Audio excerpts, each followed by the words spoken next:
pagbibigay pugay at pagpaparangal sa ating mga kababayang naninindigan at nagpapatunay sa kahalagahan ng katapatan at dangal. Ehemplo. Dan Andrew Cura para sa Ehemplo.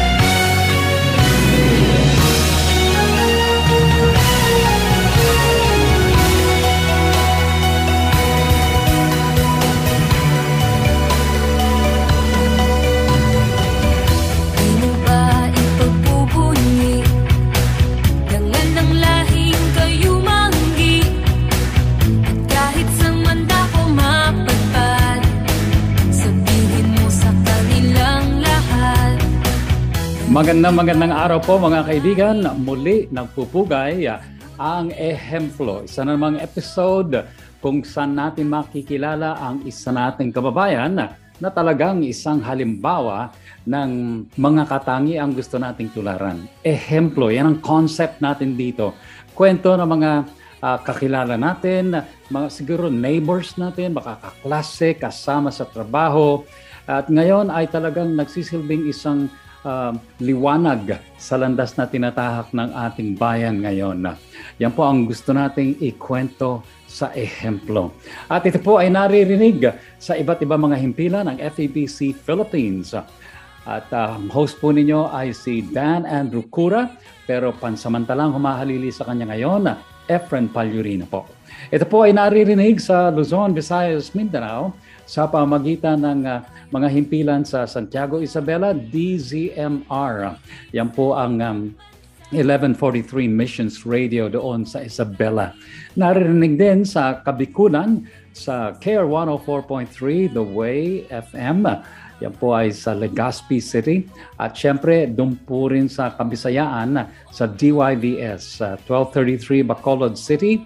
At gayon din sa mga himpilan natin sa Mindanao, DXKI 1062 Coronadal, South Cotabato, at sa The New J, yan po ay nasa Cagayan de Oro City, yan po ay 103.3 FM.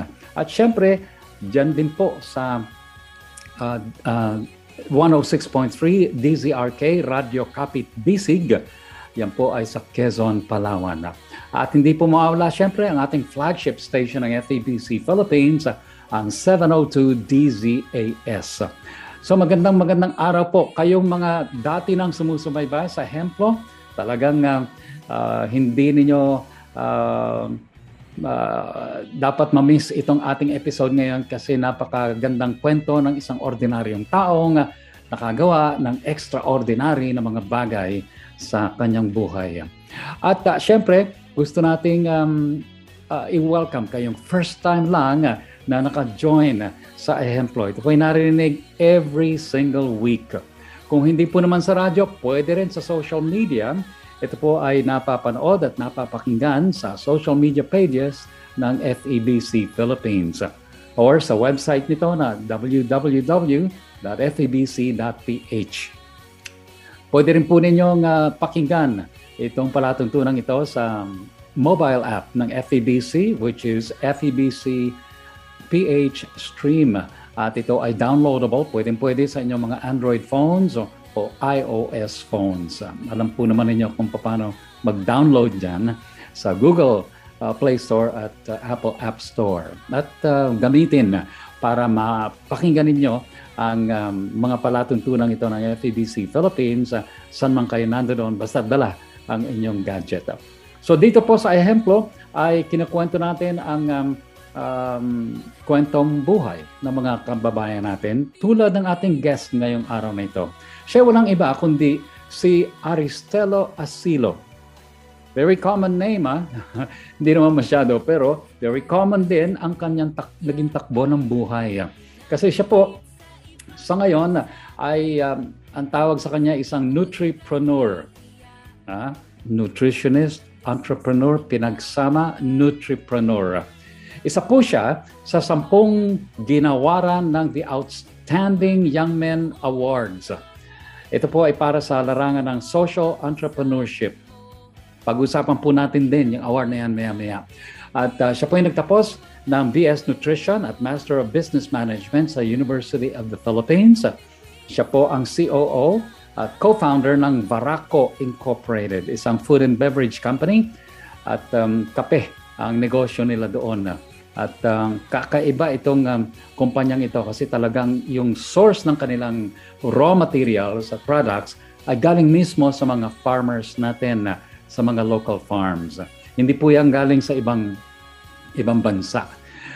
Siya po ang 2020 UPLB Distinguished Alumnus for Nutrition Entrepreneurship and Community Nutrition. Noong 2006, itinatag po niya ang Peace Corps Scholars and Alumni Association at nakinabang dyan ang mahigit na 100 mga scholars, mga alumni sa aspeto ng mentoring, community service at education. At siya po ang nag-co-author ng The Farm to Market Road Project. Yan po sa Lobo, Batangas. Nakatulungan po niya ng may 9,000 katao sa pamagitan ng PRDP project na pinondohan lang po ng World Bank lang naman. So, kakaiba po ang kwentong maririnig natin ngayon sa ehemplo. Huwag po kayong aalis. You are in for a good ride. Samantala, magbabalik po kami matapos lang po ito. Iwagay mo ang bandila ng tatlong bituin sa ilalim ng araw. Dilaw, pula, puti, buhay. Pilipinas. Iwasan ang pagkakaroon at pagkalat ng sakit na COVID-19. Palagiang maghugas ng kamay. I-check ang temperatura para sa lagnat. Umiwas sa matataong lugar. Iwasang hawakan ang mukha kapag hindi pa nakakapaghugas ng mga kamay. Iwasan muna ang pagyakap, beso-beso o paghalik sa ngayon. Maging maingat, maging ligtas. Basta't laging handa at sama-sama, kaya natin to. Hatid sa inyo ng PCOO, DOH, KBP at ng himpilang ito. Sumasahimpapawid mula sa Maynila. Ito ang Far East Broadcasting Company Philippines. FEBC Himpilang 702 DZAM. Agapay ng Sambayanan. Kasapi sa KBP, kapisanan ng mga broadcaster ng Pilipinas.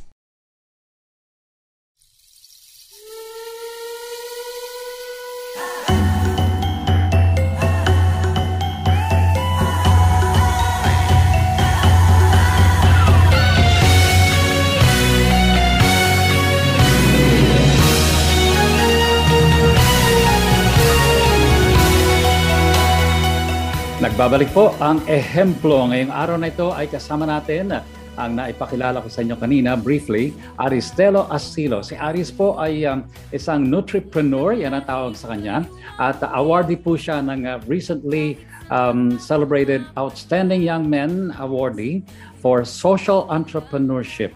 Kung kayo po ay mahilig sumabaybay sa ganitong mga uri ng balita, ay alam na alam po naman ninyo na ito ay nagsimula sa TOYM, the 10 Outstanding Young Men ng JCs way back in the 50s. Pero ngayon, naiba na po. May mga kababaihan na at naiba na rin po ang takbo ng mga iba't ibang larangan na nire-represent ng mga awardees. Pero it's the same standard of social service na pinapakilala sa ating lahat. At si Aris Asilo nga ang isa sa ginawaran, isa sa 10 na ginawaran nitong award na ito. At we are very fortunate to have him today. Magandang araw sa iyo, Aris. Good to have you. Magandang araw po sa inyo, Kuya F. Good to see you din po. Masaya po ako sa invitation na ito. Maraming po salamat sa invitation. Busy ngayon ang mga awardees kasi nga ang dami ninyong kwento sa buhay na kailangan marinig ng ibang tao. Ano ba mga pinaggagawa mo since naigawad sa iyo itong awareness na ito sa iyo early April? Lalo pong dumami. Mas dumami engagements. Bago ang TOYM, I was busy with my restaurant, Timplado, and also manufacturing company. circa 1740 copy. And then meron kaming farming research din sa Cavite and Davao. Yun po yung ginagawa ko na basically before the awarding. After the awarding, bukod sa mga meetings with the other stakeholders, we got invitations in other collaborations at dadami ngayon ng aming farm sites para din po sa ating mga magkakape sa Mindanao, Visayas, and Luzon. So from 2, magiging 5 na po yung farm sites. Hopefully, magtuloy-tuloy. So mas dumami. Pero mas masaya. Mas masaya. Mas marami, mas masaya. Yes, of course. Sabi nga ang pagiging ang pagkakaroon ng katalinuhan at ng opportunity to help ay isang regalo at hindi mo dapat angkinin lang, dapat na ireregalo mo rin sa iba. Yan ang introduction doon sa awarding ceremonies sa inyo. Yes, po. Nitong very recently. So it's a good thing to be able to do that. Meron ka ng mas malaking platform ngayon para tulong sa iba. Pero paano ba nagsimula ito? Nung bata ka pa ba, gusto mo na talagang maging isang entrepreneur at nutrition din ba ang gusto mo noon pa? Or paano bang nangyari yan? Actually, wala po sa plano ko ang maging isang businessman nung bata pa. Kasi po magkwento ko po ng kaunti, no? Ako po ay ipinanganak na hindi gaano nagsasalita. Kasi hindi ko po ata naririnig masyado yung mga sounds.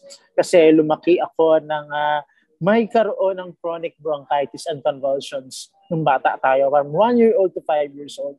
So naapektuhan ng ating pandinig nung mga bata ngayon. But eventually na-correct siya.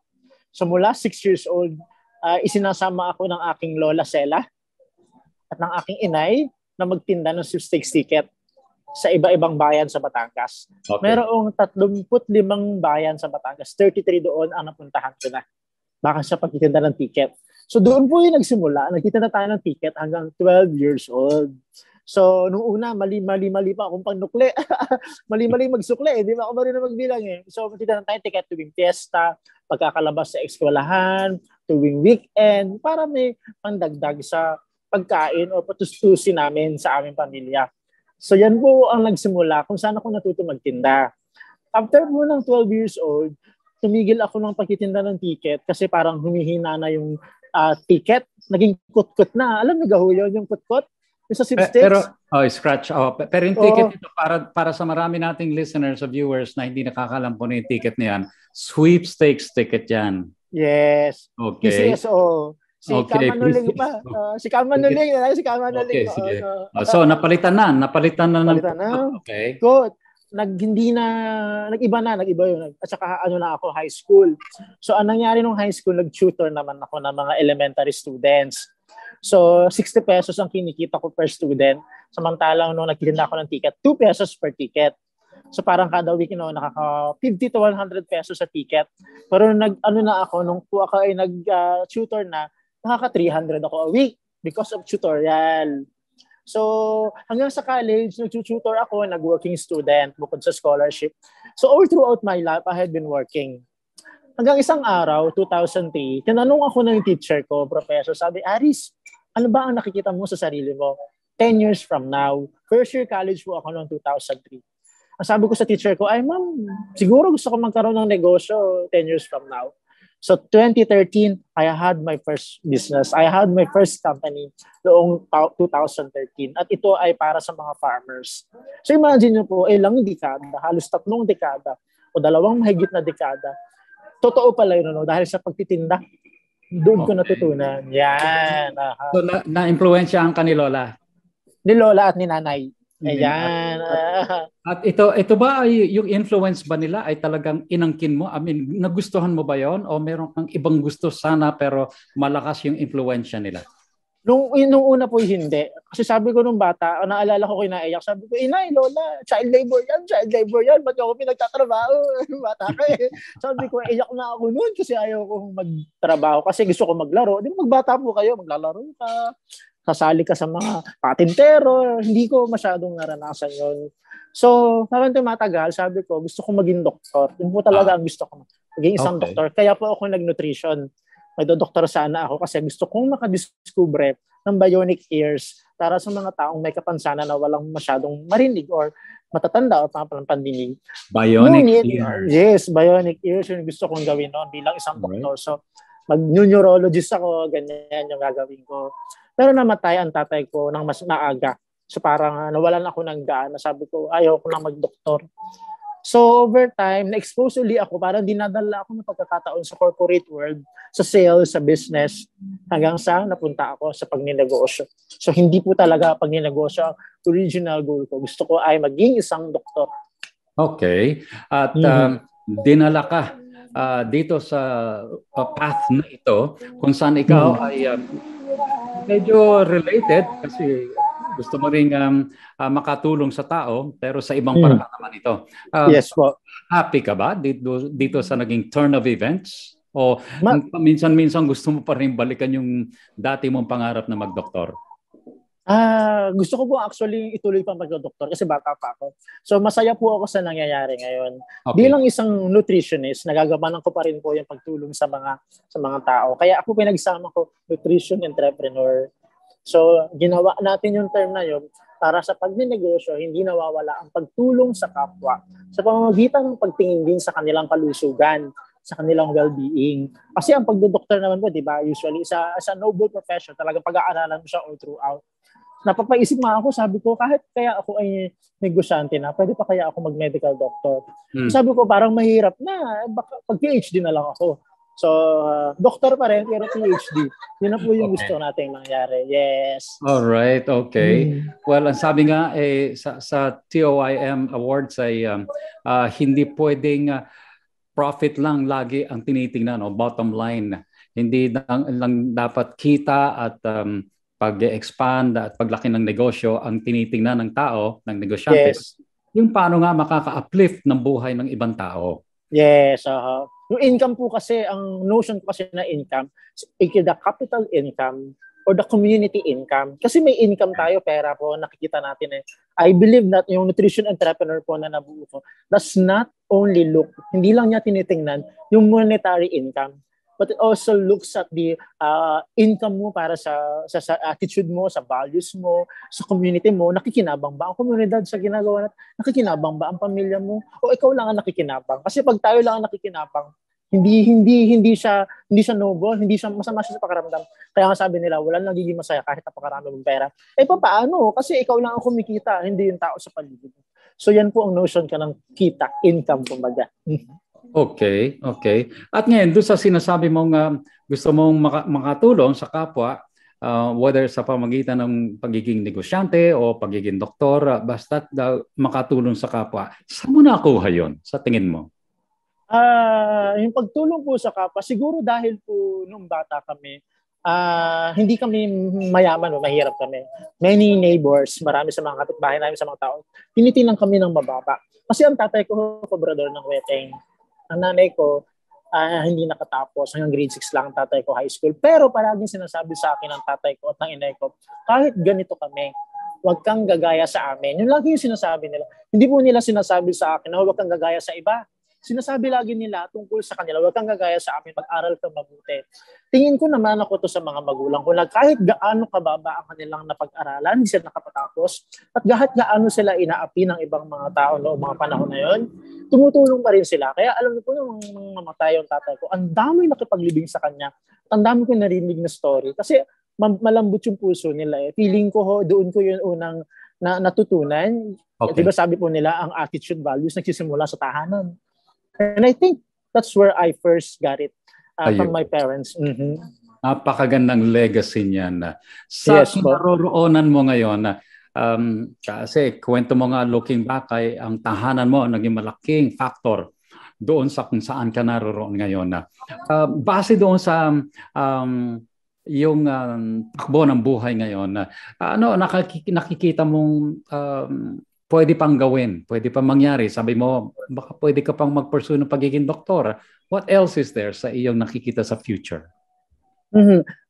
Marami po ako nakikita, but hinati-hati ko yan sa sa phases. Kumaga, nasa phase ako ngayon na gusto kong mag-focus sa pagkapalawig ng aming negosyo para siguro makapag-retire ako na maaga. Pero parang hindi kasi ang dami kong gustong gawin po ano. Sabi po kasi ng tatay ko, i-trace mo ko po ng kaunti kung ano yung mga ginagawa ko ngayon galing niya sa tatay ko. Kasi bago siya namatay, pinamanahan niya ako ng 3 bagay. Pero hindi ito physical. Mga salita ang pinamana niya. Una, sabi niya, patapusin na mag-aral ang kapatid mo. Napatapos mo natin mapag-aral ang mga kapatid natin. Wow. Pangalawa, alagaan mo ang iyong inay. At ngayon, magkasama kami at masaya siya na alagaan natin ating ina. Kasi, siyempre, magulang po yan, di po ba? Pangatlo, sabi niya, abutin mo yung mga pangarap. Ang pangarap ko po ay simple lang. Gusto ko lumago ang negosyo namin ngayon. At at the same time, habang lumalago at lumalaki, patuloy na nakakatulong sa komunidad. Sino po bang komunidad ang gusto kong tulungan talaga? Unang-una po dyan ang mga magsasaka. Dahil kaya po kami nasa negosyo ng pagkakape at pagkain, meron po kami mga tinutulungan niyo sa Mindanao at saka sa Luzon, ng mga magkakape. There are 200,000 smallholder farms ng kape. At tingin ko kulang ang lifetime ko para matulungan sila. So nakikita ko po na sa dulo man lang ng aking buhay, portion ng mga farmers, lalo na sa magkakape, ay matulungan natin sa pamamagitan ng magandang teknolohiya na ginagawa namin po ngayon. At at the same time, yung templado namin dumami. Yan po yung mga nakikita ko makapagbigay ng trabaho sa mga PWDs, sa mga kabataan, sa nanay, dahan-dahan. It's a taste journey. Opo. Ayan What a legacy. Ang gandang pamana yan sa iyo ng iyong tatay. Ang tatay mo na kubrador ng Hueteng, ikaw na anak ng Hueteng, ay ginawa mo dun sa pamanang yon. Kwentuhan mo naman kami sa iyong anak ng Hueteng na libro. Ayan, anak ng Hueteng po kasi dapat ang original title niyan, Katas ng Hueteng. Yun ang una kong sulat. 2009 po kasi na-stroke ang tatay ko. Na-stroke. Sabi ko, hala tatay, pangatlo mo na yan. Binibiro ko, baka kunin ka na. Sabi ko. Pero sabi ko sa kanya, kasi 3 beses na po siya, pero buhay pa rin siya. Sabi ko, ang lakas-lakas mo tatay. Hili niya kasing mag-yosi mag-inom. Uso sa Batangas po magbarik. Ay sabi ko, tatay, alam mo, dapat isulat natin yung storya natin. Kasi hindi istorya natin to istorya mo rin to. Anak ka rin ng Hueteng kasi dyan mo kami napalaki, dyan mo kami nabuhay sa Hueteng. Sinulat ko yung 2009, isang taon ko sinusulat sa pamamagitan ng isa kong kaibigan na mahilig din magsulat. Sinulat ko siya. Hindi ko naman nakalain magiging libro sa kakasulat. Sa 2009, nilaunch namin siya sa isang lugar sa Maynila, sa Little Baguio kung tawagin, sa likod ng St. Luke's. So nakabenta ako ng 100 libro. 150 pesos lang yung isa. Hanggang sa after a year, ay nawala ang tatay. So maraming mga books ang naipamigay namin sa bawan, parang may paliwanag kung ano ba talaga yung Hueteng. Na-feature siya sa Philippine Star, na-feature siya sa TV, ganyan. Hanggang sa nagkaroon ako ng second printing nitong 2016. So naubos na uli. So yun po yung anak ng Hueteng. Yung kauna-unahan kong libro na sinulat. Okay. Nako, dapat maikwento rin yan sa iba pang generations at iba pang mga pamilya. Mapunta tayo doon sa from Hueteng to kape. Ngayon, ang focus ng iyong buhay at negosyo at paraan ng pagtulong sa kapwa. Dati ka na bang mahilig sa kape? Of course, Batanggenyo. So, kape. Paano mo pinili yon bilang iyong magiging sariling advocacy? Bilang kultura po ng Batangas, mahilig kami magsabaw ng kape sa kanin. Sa umaga, sa tanghali, sa hapon. Bata pa lang ako, nakagisnan ko na wala kaming ulam, sabaw sa kape, walang problema. Magkakape po sasabaw, ulam na yung hawot, ng itlog, di po ba? Pero yung totoo talaga na engagement ko sa kape, nagsimula po yan taong 2012. Noong iniwan ko po, nung tinanggihan ko ang pagtuturo sa UPL, kasi kinukuha ako na UP na magturo bilang profesor, sabi ko ayaw ko, gusto ko manatili sa Batangas. So, sabi ko, gusto ko, leap of faith talaga. Bahala na kung saan ako dalhin, leap of faith. Napunta ako sa Lobo, Batangas. Sa dami-dami ko po na pwede punta. Lobo, malayo. Nagtrabaho ko sa isang rural bank. Na-assigned ako sa mga lugar, barangay, para bigyan sila ng access sa financials dito sa bangko para meron silang kapital. Ngunit habang nandoon ako sa mga barangay na to, may napansin ako maraming puno ng kape na hindi nila pinapansin, nabubulok na yung bunga. Sabi ko, bakit kaya? Bakit kaya? Napansin ko, mas inuuna nila yung mga buri para gawin para pong ganito, ginagawa nilang parang ganito. Yan, nakikita niyo po ba yun? Yan, buri. Okay. Ginagawa nila pong parang ganyan. Kasi mas madaling gawin, mas madaling ibenta. Ang kape, ang hirap gawin po eh. So sabi ko, ano kayang pwedeng gawin sa kape? So nag-invite ako ng mga kaibigan ko magkakape. Hanggang sa doon nagsimula ang aking interest sa pagkakape. Nagbasa ako hanggang sa after 4 years, nakapagsulat ako ng isang farm-to-market road project sa pangunguna ng aking professor. Yung farm-to-market road project, sa halip na natulungan namin siya sa pagkakapilang, nabigyan namin sila ng kalsada. So hindi na sila binabaha, nakakapagdala na sila ng mga produce nila mula sa barangay na bundok pababa sa market. 8 kilometer funded by World Bank for $2 million. So imagine nyo po, dahil lang doon sa kape, na-interest mo, nagbunga siya.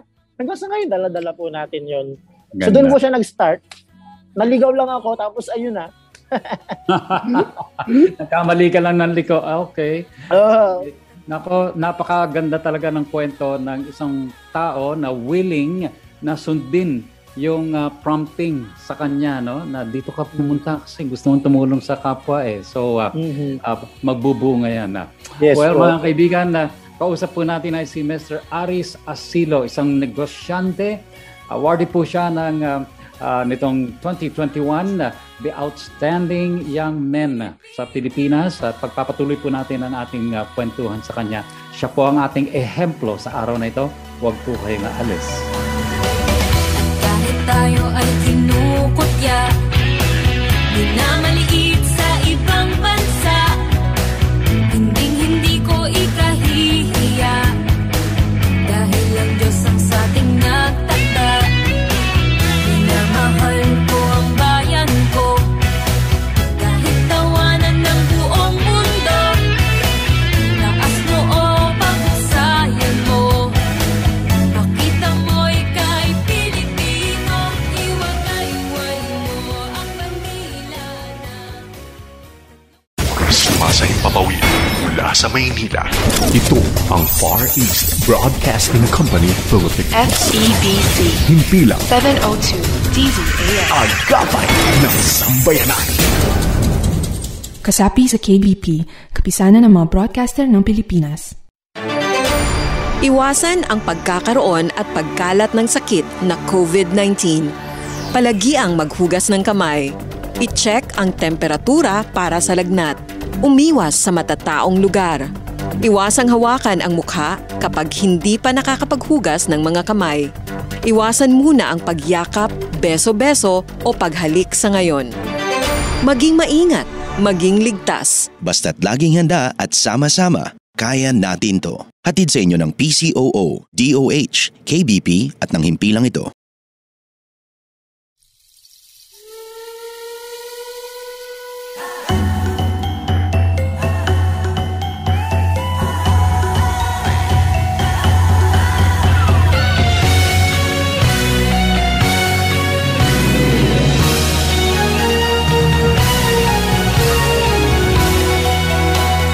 Papatuloy po ang ehemplo. Sa araw na ito, ikausap natin si Aris Asilo, isang negosyante, nutripreneur ang tawag sa kanya ng iba. Siya po isa sa mga awardees ng the Outstanding Young Men Awards for Social Entrepreneurship. Kanina po, inaikwento niya ng kaunti kung paano siya napunta dito sa larangang ito. Ngayong siya po ay talagang ang gusto niya magdoktor, napunta sa pagiging negosyante at ngayon talagang ginagamit niya to para hindi lang makapagnegosyo kundi makatulong sa iba. So paano? Pwede pala yun. Tingnan nga natin at yun ang ating usisain ng kaunti sa ating pagpatuloy sa ehemplo, Aris Asilo. Balikan ko lang, Aris, yung iyong mga kinukwento nung nagsisimula pa lamang itong pangarap mo sa buhay, yung pagpili ng pag-aaralan, yung mga challenges sa bahay, yung influences ng parents at grandparents. Masasabi mo ba na yung sabi mo nga yung mga values mo, nakuha mo yan sa tahanan na.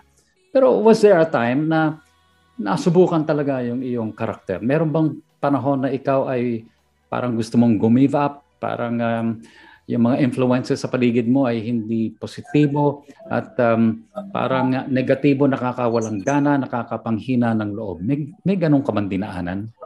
Ay, madami po, Kuya sobrang dami. Unahin po natin ng mga panahon na sa college ako. Kasi po yung pagka-college ko noon, hindi rin siya agad madali. Kasi ang nagpaaral sa akin, USP score. Okay. Ito po suot ko ngayon, USP score. Isa rin sila sa magandang impluwensya sa akin. Nung ako ay high school, sabi ng iba kong kamag-anak, huwag ka na mag-college. Iwan ka na lang sa Batangas, ikaw ay magtrabaho. So ako, nag-iisip ako noon, pipiliin ko ba ang aking personal dreams o tutulungan mo ang iyong pamilya? Kasi yun po yung dating, di ba? Sabi ko, pag pinursu ko ang aking personal dreams, matutulungan ko sarili ko at ang pamilya ko. Di po ba? Hindi mo alam ang mangyayari noon eh. Pinili ko pong mag-exam sa UP at mag-exam ng scholarship. Wala akong iba. Sabi ko, Lord, binigay mo itong parehas, mag-aaral ako. Parang dadasal po, madasalin po talaga kasi kami noon. Ay, ibinigay niyo, Lord, parehas. So lumayo ako mula sa pamilya. Okay. Nung college ako, hindi ako halos umuwi sa amin. Kasi gusto kong iwanan ang kahirapan. Ano, pag ganong edad ka, diba? Parang gusto mong kumawala. You want to escape. So I was in UPLB, umuwi lang ako once a year. So hindi ako halos umuwi. Nag-away pa kami ng tatay ko kasi dumating sa point na hindi ko na kaya minsan na nag-aaway yung tatay ko at inay ko, sinasaktan ng pumano na tatay ko yung inay ko. So, lumalaki ka na, nagkakaisip ka na, nagiging mature ka na. So, nagkaroon tayo ng mga pagkakataon na at ganito, ano ba ang pinapakita sa'yo ng pagkakataon? Ano ba ang gustong ipakita sa'yo ng Diyos? Bakit ito nangyayari? But then, na-overcome natin yun, nagkabati kami ng tatay, naayos ang aming pamilya hanggang sa nakagraduate ako. Doon ko lang nauunawaan na yung mga pinagdadaanan namin ng kolehiyo is part para itest kung gaano kami katibay bilang pamilya. Fast forward po nung nakatapos ako ng pag-aaral, isa rin sa reason kung bakit gusto ko sa Lipa, sa Batangas, at hindi ko po tinanggap ang pagtuturo sa UP para malapit ako sa inay ko at sa mga kapatid ko at sa tatay ko. Sabi ko, ito talaga pamilya talaga, hinahatak talaga ako dito. At gusto kong tulungan yung Batangas. Nung nagsisimula na po ako sa Batangas, nandito ko naman nalaman yung politika sa trabaho. Yung po mga nag-aaway-away sila sa pera, nag-aaway-away sila sa shares, nag-aaway-away sila sa kung sino ang magaling. Alam niyo po, yung po mga ganung mga pagkakataon. Sabi ko, saan ba ako sasama? Dito sa ganito, sa ganyan. Sobrang dami, parang everyday, you get to choose which values you want to get in with yourself. Mm-hmm. But the end of the day, nandiyan dyan ang dasal, nandiyan dyan yung mga taong, mga mentors mo. So I seek for mentors. Sumanap ako ng mga taong kamundag sa awardees, Peace Corps volunteers, Americans, British. Sumali ako sa mga patimpalak. Pinili kong mabuti yung mga kaibigan ko. Although hindi pa rin naiiwasan, magkakaroon ka ng girlfriend or mga kaibigan na mga may hindi kaaya-ayang ugali. Tingin ko po parte po ito ng paglalakbay. So marami po mga pagkakataon na iba kinalamutan ko na, Kuya F, kasi ayoko na maalala, naiiyak ka or parang matrauma ka na di ba, Kuya F? Lahat naman po tayo siguro ganun. Pero over time, nag-iba na yung surrounding, nag-iba yung pananaw ko tungkol sa mga maraming bagay. Pero sabi ko nga, ang isa lang sa natutunan ko, it is by helping others that we can help ourselves, find ourselves, and love ourselves. So yun po yung isa sa naging summary ko bukod dun sa mga values at mga tests na napagdaanan natin for the past many years. Wow, para kang naging daluyan, ano ha? Yung pagiging matulungin mo na build up at lumalim ang ugat ay talagang hanggang ngayon kitang-kita pati na sa outlook mo sa negosyo. Naikwento mo yung tungkol sa Peace Corps Scholars and Alumni Association at naging bahagi ka rin ng Rise Against Hunger. Ito mga grupong ito, kwentuhan mo kami ng konti doon sa mga naggawa nitong mga grupong ito at kung paano sila naging ehemplo rin sa pagtulong sa kapwa. Noong ako po ay natanggap sa Peace Corps, 8 lang kami out of hundreds of applicants sa buong Pilipinas. Nakatanggap ako ng isang postal, hindi pa uso ang social media, postal letter po. Noong natanggap ko yun, ako ay nakatayo sa, hindi ko muna binuksan kasi nakita ko sa post office, lalakad ako papunta sa bayan. Pagdating ko sa may paradahan, pauwi, pagbukas ko, we congratulate you because you have been chosen as one of the scholars of the Peace Corps Alumni Foundation. Naalala ko, naglulundag ako noon. Sabi ko, inaakap ko yung mga tao kasi makapag-aral ka muna ng college. noong sabi ko, babawi ako sa mga ito, gusto kong gumanti sa magandang paraan sa mga ito. Taong 2005, dumating yung mga Americans mula sa USA para i-meet kami. Sinabi ko, gusto ko pong itayo ang Peace Corps Scholars and Alumni Association. Gusto ko silang makilala. Taong 2006, sinulat ko po ang Constitution and Bylaws sa tulong po nila at ng iba pang mga mentors. 2000, apat kami. Apat yung naniwala sa gusto kong mangyari for the succeeding years. So from apat ngayon po, higit 100 na po kami active sa Peace Corps Scholars and Alumni Association. Yung po mga members nito, unang-una ay nagtutulungan sa isa't isa para tulungan yung mga mas nakababatang scholar pagdating sa kolehiyo. Tinutulungan nila body system. Tinutulungan po natin ang foundation na ma-administer ang scholarship program dito sa Pilipinas kasi voluntary foundation po ito. At community service. So for the last 15, 16 years, meron po tayong mga grupo sa iba-ibang Pilipinas, sa iba-ibang bahagi ng Pilipinas, Davao, Negros, Quirino, NCR, Calabarzon, na nagsasama-sama po ang mga scholars. So dito po nagsimula, yung sabi nga ni John F. Kennedy, ask not what your country can do for you, ask what you can do for your country. So imagine po yung nabuhay na volunteerism sa amin ng mga scholars dahil sa patuloy nilang pagtulong sa amin. Di po ba marapat na patunayan ng mga kabataang Pilipino na kaya din namin? Hindi naman po maaari na lagi nila tayong tutulungan. Sabi ko sa kanila, hindi niyo ba napapansin? Nung tinayo natin to, tumutulong sila sa atin. Hindi ba natin kaya na tayo magtayo ng atin? Parang nanganganak po siya eh. Ang kailangan gusto rin natin. Tayo din. Gumawa tayo ng atin. Balik naman natin, hindi yung tumatanda na tayo, ganoon pa rin, tinutulungan pa rin tayo ng nila. So dapat tayo din may equity kumbaga. So yung PSAA, diyan ko naman po nakilala yung Stop Hunger Now bago sila naging Rise Against Hunger. Yung Stop Hunger Now po ay pinapatakbo noon ng maraming Peace Corps volunteers. Sumasama ako sa kanila kung paano gawin yon. Hanggang sa dumating yung 2013, nagkaroon ng Typhoon Yolanda o Typhoon Haiyan kung tawagin sa Tacloban. Yes. Marami pong namatay, 6,000. So nag-organize po tayo ng 120,000 meals and 500 volunteers through Stop Hunger Now. Marami po tayo na imbitahan. Marami po tayong napapunta. So from there, naging Rise Against Hunger na siya. Hindi na po tayo direktang involved sa Rise Against Hunger kasi nag-iba na po ang pamunuan. Yung pong Stop Hunger Now, dati po small pa lang siya. So nag-start po ang Rise Against Hunger from Stop Hunger Now mula sa maliliit na grupo. Okay. So na-involve po tayo done for many years. And nakapartner po natin ang Red Cross, Rotary Club. So masaya po akong gawin yung mga yun eh. So doon po siya nag-start. Opo. Ang ganda. At mukhang talagang self-starter ka at ikaw ang pinagmumula ng maraming mga ideas na madaling sundan. At isa doon ay yung Farm to Market Road project mo sa Lobo. Yes po. Kami palang natulungan yan. 9,000 ba? Mahigit? Yes po, tama po. Pinungan ng konti yun sa atin. Opo. 2015 po nag-take ako ng masteral sa business. Nakilala ko ang professor ko, si Doc Ernie. Si Doc Ernie unfortunately pumanaw last year dahil sa COVID. Siya po ang nagturo sa akin na magsulat ng Farm to Market Road. Nakasama ko po siya magsulat sa Farm to Market Road project. So kami po ang magkasama. Meron pong 3 barangay sa Lobo. Yung kagaya na nabanggit ko kanina, na hindi madala yung mga agricultural produce nila papunta sa bayan kasi maputik, malayo, walang kalsada, binabaha. So, ginawa namin ang Farm to Market Road feasibility study for approval by World Bank. Fortunately, na-aprobahan po siya. So, ngayon po, nasa phase 2 na tayo. Itutuloy po na. Kasi yung phase 1, 8 kilometer, phase 2, para magtuloy-tuloy na yung lahat ng mga barangay sa dulo ay merong kalsada. Hindi na sila mahihirapan. 12 kilometers naman po itong sunod. So, ito pong Farm to Market Road project, gusto ko po itong i-replicate sa iba-iba pang lugar sa Pilipinas. Kasi same format, iba-iba lang po yung kondisyon. Gusto ko po siyang gawin. Lalo na sa mga lugar kung saan may kape.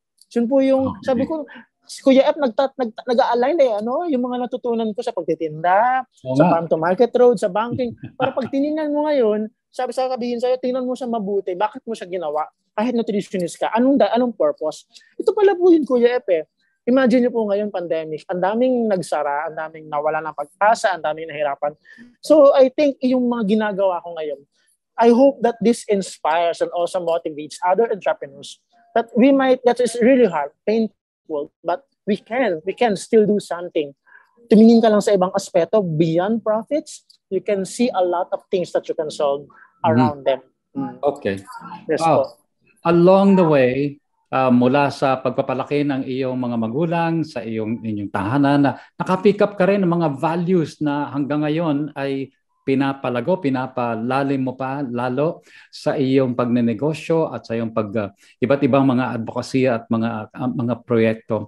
Ano-anong values ang maituturing mong pangunahin sa iyong pagpapatakbo ng iyong mga gawaing ito?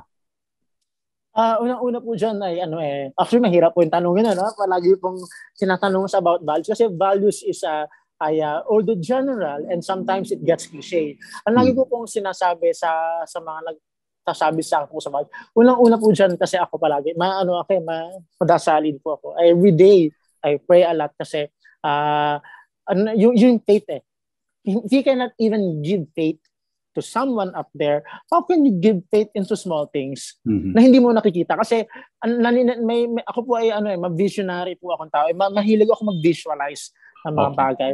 So I think the value of visualizing things with elements of faith is very helpful. Some people are visuals, pero wala silang tiwala or wala silang pananampalataya that these things could happen. So I think, and kalaki po ng visualizations with element of faith is the element or the value of resiliency, which is common po sa atin sa mga Pinoy. Pero ang idea ko po ng resiliency is mindset. Hindi lamang siya action. It's a mindset that you have to believe that you can do things and you will really you will spring to actions.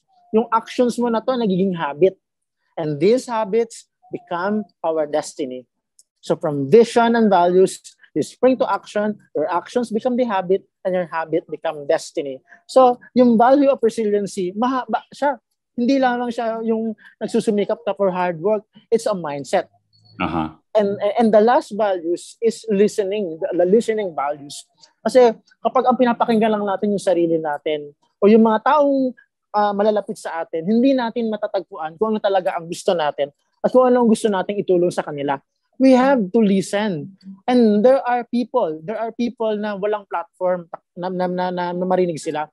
Kaya nga sabi ko po, ang sabi ko sa TOIM, nung tinanong ako, what for me is TOIM is, and what's outstanding means for me, sabi ko, TOIM and outstanding is as a platform for the voices of the unsung, the untapped, and the unvalued be also heard.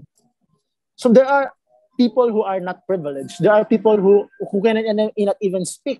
May mga taong hindi na makapagsalita at takot. But if you will listen to them, yung values na yun ng listening nawawala na. When social media are too noisy, when people are too noisy saying these things, promising these things, maingay na ang mundo, sobrang daming information. But if we keep quiet, listen to these people, we will really hear and listen to those values. The value of listening nawawala na po. Kasi lahat gusto magsalita po And I think very important po yun sa panahon na yan, the value of listening. Napakaganda. Mukhang ganyan din ang iyong pinapairal sa pagpapatakbo ng iyong mga negosyo at na pagpamumuno sa iyong mga tauhan. Opo. Kasama po namin magdesisyon ang mga tauhan natin. Tulad po nito ngayon, ipa-plug in ko na rin po ng kaunti. Sa May 6, meron kaming concert for people with disabilities kasi tinutulungan natin siya dito po sa Templado, sa amin sa Lipa, meron kaming ganyan na activity. Kasi kailangan nila ng source of income, kailangan nila ng source of fund. It's as simple as that. Bawa po sa Lubo, ang kailangan nila kalsada. Kasi kahit pa ang kailangan natin kaka-workshop, wala naman silang kalsada, hindi sila makakabenta. Mga simple things pag pinakinggan natin. So yan po ay isa sa mga prinsipyo natin dito sa atin sa Barako Inc. at Templado. Ayun. One question bago tayo mag-break, Aris. Pagka inalala ka ng iyong mga naging katrabaho, mga kasama sa negosyo, mga naturuan mo, ano ang gusto mong maalala nila tungkol sa iyo? Ngayong buhay ka pa o kahit na later pa? Sa naobserbahan ko, base sa mga, may nagme-message po sa akin from 10 years ago, lagi po nilang binabanggit sila, ay, si Aris, ito yung na sobrang sipag or sobrang gusto niyang, he makes things happen. So, ayoko po maalala sa mga material na bagay na may restaurant, ayoko po maalala sa mga bagay na merong kotse or ganyan. Hindi po ako showy sa ganung bagay. I want them to remember me as an inspiring person who do things in action. Ginagawa po natin yung mga bagay, hindi lamang para sa sarili, kundi para sa iba. And I think it happens, yun po yung mga laman, nagdirinig ko sa kanila, nakaka-inspire ka naman. Sabi ko, I think it's part of my responsibility. And they're also inspiring. Nagkataon lang na nasasabi ko sa media or nasasabi ko sa mga tao. Some people talk about me, about that. And I think, sir, I want them to remember that this is not just my story. They also have their stories to tell. Mhm. That's like what I said to you. Ayokong lahat tayo makakalimutan na po ng mga tao when we leave this world. But yung mga iiwan, they have their stories. I want to be remembered as a vessel of others' stories. Not only my story, but a vessel for other stories to inspire more people so that nagtutuloy-tuloy yung mga magaganda nating nasimulan. Yun po, Kuya F. Yes po. Ang galing. Okay, babalikan po natin itong inspirer na ito na si Aris Asilo. Siya po ang ating ehemplo at tayo po ay mag-break lang sandali bago natin pagpatuloy ang ating kwentuhan.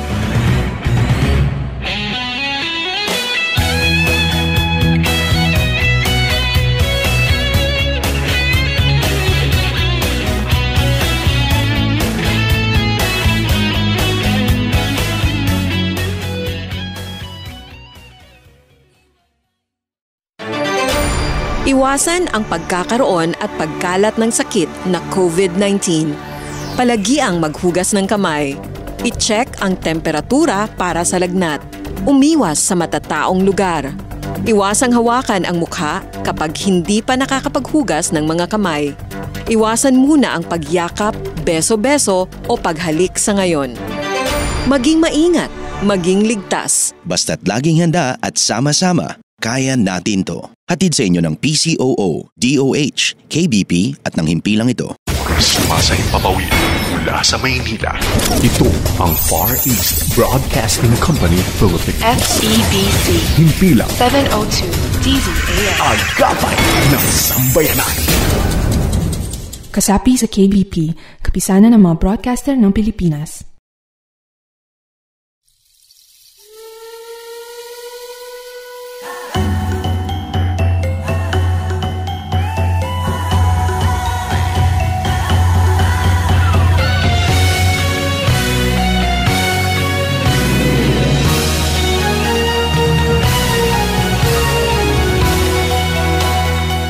Nagpapatuloy po ang ehemplo at sa huling bahaging ito ng ating kwentuhan kung saan natin kausap si Aris Asilo, isang negosyante, isang nutripreneur kung tawagin na. Isa sa mga awardees ng 2021, the Outstanding Young Men Awards for Social Entrepreneurship. Naikwento po niya kanina yung dinaanan niya habang siya'y lumalaki at nag-aaral, nagkaroon ng karera at ngayon nasa isang negosyo siya na ginagamit niya para makatulong sa kapwa. Importante po yung bahaging yon. Negosyante, tumutulong sa kapwa. Sa kanya, iisa lang yon. Hindi yon pinaghihiwalay. Ang sabi nga doon sa TOIM award ceremonies, ito yung mga tao, ito yung mga nabigyan ng awards na ito, nakasama si Aris Asilo, they were the ones who were willingly taking the extra mile of selfless service to others. At yan po ang narinig natin sa mga kwentuhan natin. Aris, sa ating pagwawakas, gusto ko lang ibahagi natin sa ating mga tagapakinig ngayon yung pagiging isang halimbawa, isang inspiring influence mo sa iyong kapwa. Paano pwedeng mangyari yan sa bawat Pilipino? Yung ba ay pinaplano? Yung ba ay pinag-aaralan? Yung ba ay sineseminar? Ang pag-inspire mo kasi ano yan bukal sa loob yan Mahirap mong gawin kapag ka siya ay pilit, kapag siya ay masyadong tiningnan sa lens na kung saan dapat ko itong gawin dahil gusto kong maging sikat, dahil gusto kong maging kumita, or di po ba? Kusa po siya eh. It's a process. And I think mahalaga na proseso siya. Hindi mo siya agad matututunan ng isang araw, 2 araw. Just like me po, no, marami pa po ako natututunan over time, over the years. Like for example po, no, i-share ko po kung paano yung mga tao sa Mindanao na tinutulungan namin ngayon. 3-4 weeks ago, I was in Mindanao. Sagutin ko po yung tanong niyo sa pamamagitan ng isang halimbawa. Sa Mindanao ay meron po kami nilagay na teknolohiya para sa kape, para mini weather station. Mm-hmm. Ano po? Sa mga indigenous people po ang tinutulungan natin dito or kasama natin. Pagpunta ko po dito, na-realize ko na may mga taong magaling magkape, may mga taong hindi magaling magkape. So, yung isa dumadami yung pera, yung isa hindi. Pero, yung isang komunidad, kahit hindi laging bumebenta yung kape nila, tahimik sila. Hindi sila masyadong pinupuntahan ng mga tao. Kasi sabi ko, what would economic empowerment be if to the expense of peace? This one community inspires me to do good to other people. This another farm inspires me to improve my coffee so I can have more income. Between the two, who's more inspiring? The one that prospers for peace or the one that prospers for income? So sabi ko, aanhin ko pa ang pera o ang kape, ang komunidad na ito, if to the expense of peace. Kaya nag-aaway-away ang mga tao because wala silang makain. Mm-hmm. Dahil nag-aagawan sila sa pagkain, nag-aagawan sila sa resources. So nagiging cycle. So sabi ko, tinanong ko sila, paano nyo gusto ng peace? Because they dream. And I think yun ang nawawala sa atin ngayon, ang mga rap.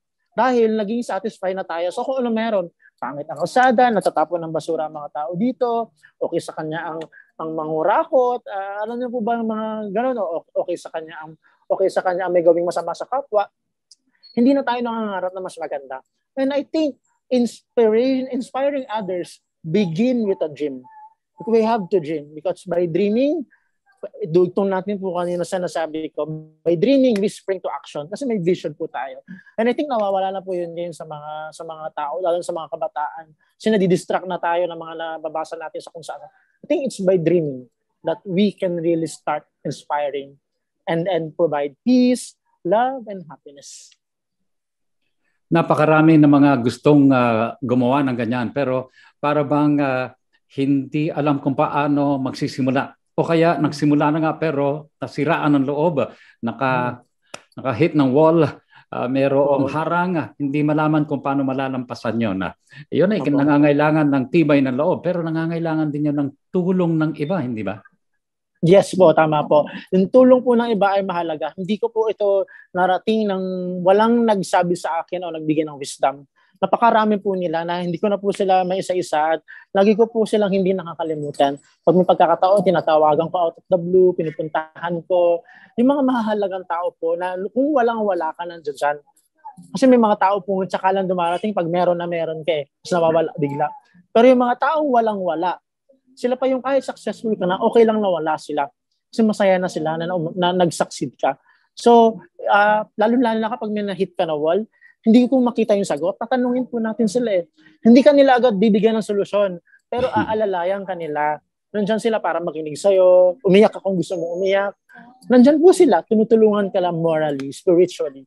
So, yan po yung mga bagay na mahalaga na kapag napapanghinaan tayo ng loob. Ang ginagawa ko, Kuya F, pag pinapanghinaan ako ng loob, tinitigil ko lahat ng ginagawa ko. I just have to sit down, concentrate, pray, and really, wala na akong gagawin. Kasi minsan sa atin kapag nahihirapan na tayo, di ba, kahit po ang Diyos, di ba, on the 7th day you need to rest. It's like that. We have to rest, we have to pause and look at things. Bakit hindi? Baka may ginagawa tayong hindi maganda or baka may mali tayong ginagawa. So I think we just have to pause and listen to the quietness of the surrounding. Napakagandang mga paalala, napakagandang payo kasi minsan tayo ay nakatingin sa tulong ng ibang tao pero kailangan din palang tulungan natin ang ating sarili. Yes. Self-care. Yes. Sakaling pong mayroong gusto naman, Aris, na kumontak sa'yo or tulungan or communicate in whatever means, paano ka ba nila pwedeng maabot? Meron po tayong ginawang page ngayon kasi nahihirapan po dahil may mga hindi ko nagaan, natatakot po ako. So meron po tayong page. Okay, Kuya Aris Asilo. Kuya Aris Asilo. Okay. Opo, yan po ang aking page. Pwede rin po nila akong makita sa Instagram. Okay. Nutritelo ang pangalan ko. Nutritelo. Yes, tama po yan. Yan po ang aking handle sa Instagram at Twitter. Okay. So pwede po nila akong manage po. So, nasa Facebook, Instagram at Twitter, si Kuya Yes, Aris Asilo. Maraming salamat, Aris. At napakasarap kapagkwentuhan sa isang tao na talagang very overpowering yung influence na natanggap mula sa iba, sa iyong mga magulang at sa ibang mga mentors mo. At ngayon naman, ikaw ang nagsisilbing influence at inspirer para sa iba. Isang tunay na ehemplo. God bless you. Maraming salamat sa kwento mo sa amin. Maraming salamat, Kuya F, sa inyo po pagpapaunlak sa akin. God bless din po sa inyo. At kayo naman kaibigan, baka meron kayong kilala na gusto ninyong maipakilala din sa atin sa pamamagitan ng ehemplo. Wala po kayong dapat gawin kundi ang i-contact lang kami sa 0999-223-5675 o kaya naman ay 0916-296-6620. Pwede rin sa Facebook page ng Ehemplo FEBC Radio. So maraming salamat po sa inyong pagsubaybay. Katulong po natin ngayon sa ehemplo sina Aruel Mendoza at Brian De La Cruz. At ako po naman si Efren Palyurina, pansamantalang humahalili po kay Kuya Dan Andrew Cura. Nagpapaalalang saan man, kailanman, at kahit sa maliit na paraan, maging isang mabuting ehemplo ka, kaibigan. Maraming salamat po.